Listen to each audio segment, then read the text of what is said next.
biodiversity and conservation. So it's a very important topic and it's also a hot topic which you cannot ignore because our very existence depends upon the conservation of biodiversity. Each and everything is interdependent. None of them are independent. I have told you about that even in the ecosystem. Okay. See, biodiversity is the richness of species in a given area. Okay. Variety of organisms. It can be from microorganisms to macroorganisms.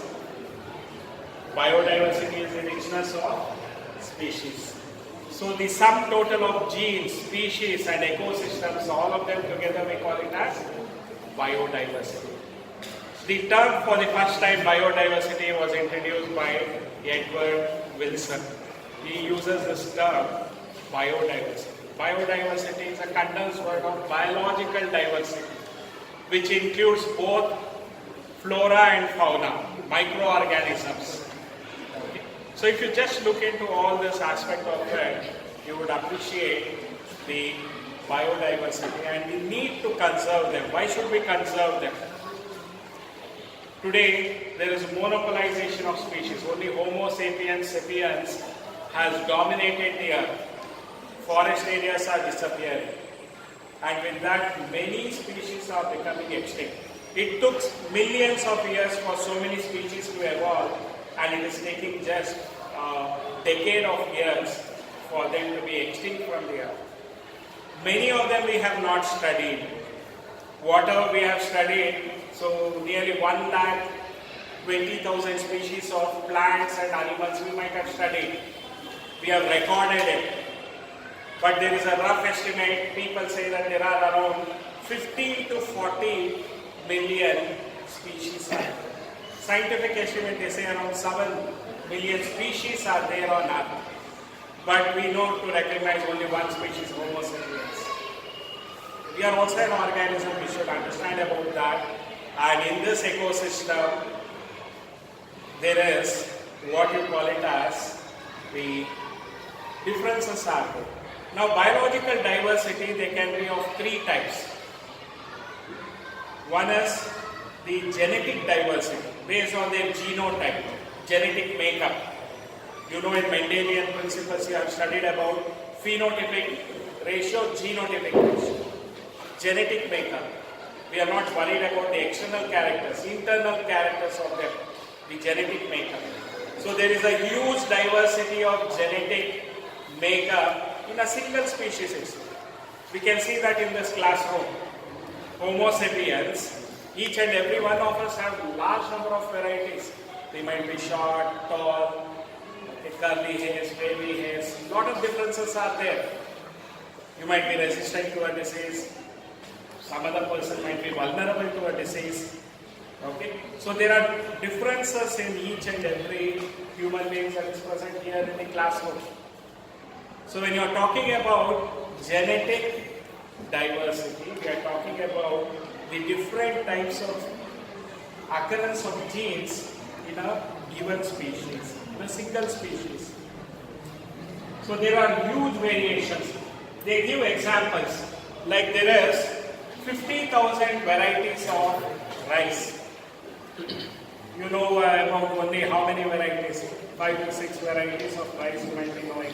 Sona Masuri, raw steam, or you know about IR, which represents Indian Rice Research Institute, IR variety of rice.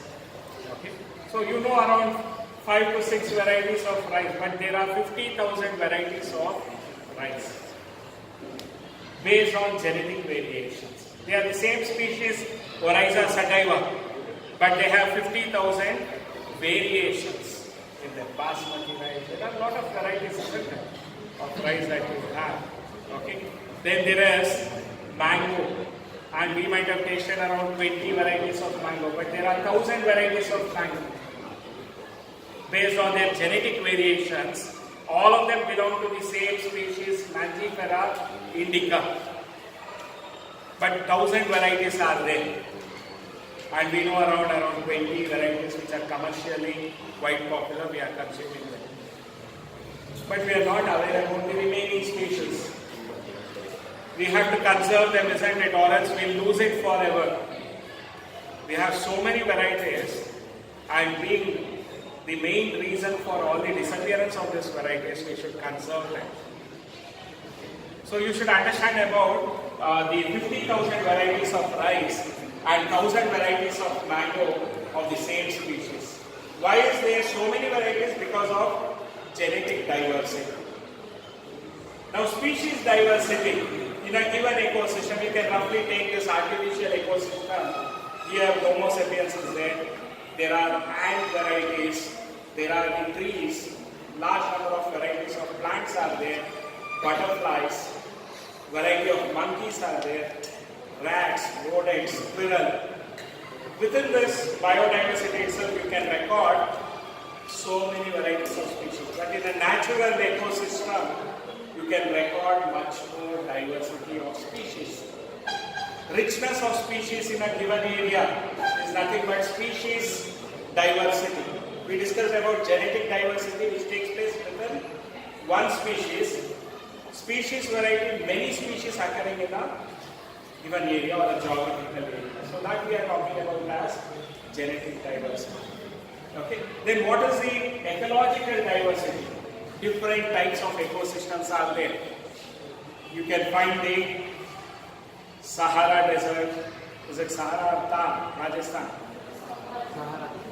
Okay. Then you can find Eastern Ghats, Western Ghats.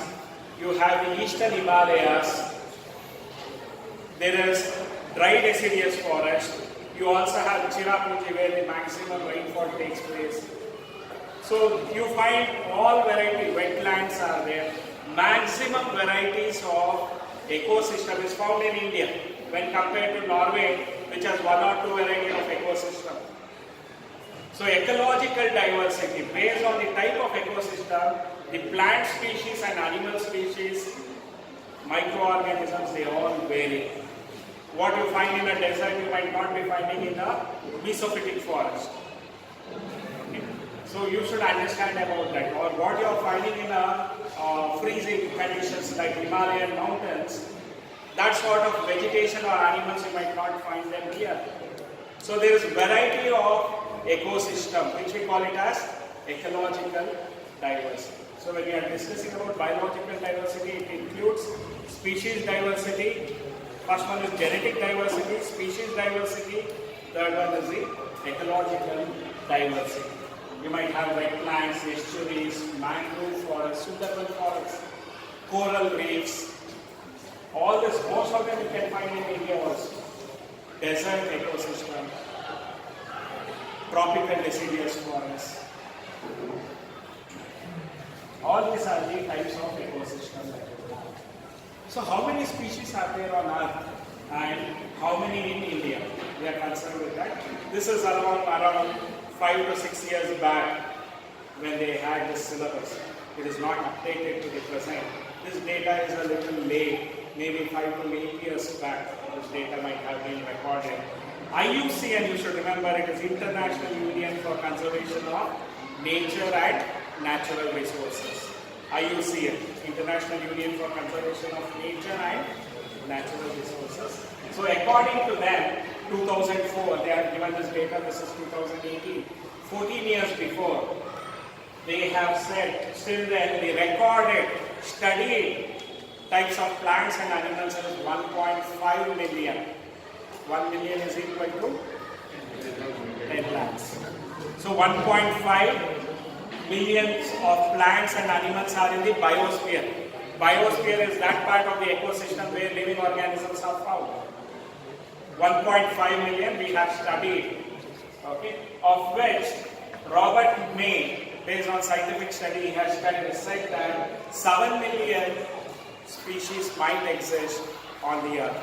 Scientific estimate, but I told you a rough estimate, many of them are of the opinion nearly 20 to 40 million species of plants and animals are there on this earth. But according to scientific estimate, they have around 7 million. Of this 7 million species, total species of plants and animals, nearly 70% of all the recorded species are animals. Of the total 7 million, what Robert May is talking about, nearly 70% of them are animals, 22% of them are plants. The 70% of animals, 70% of them are insects. Arthropoda is the largest kingdom we might have told you about, based on species diversity, especially insecta. Okay. So you have to remember 70% of the total recorded species, okay, they are animals, of which, of this animals, 70% of them are insects. 22% of this total recorded species are plants, which includes fungi, algae, bryophytes, pteridophytes, gymnosperms and angiosperms.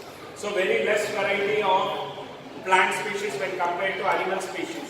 Of the total plant species, if you notice, fungi has a maximum variety. That shows that they have been able to survive better than others and they have shown better adaptation.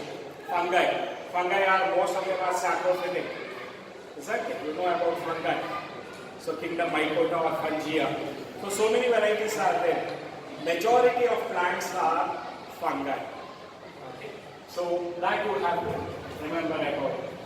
India has only 2.4% of the total world's diversity, land area, of which the global species diversity is impressive, 8.1%.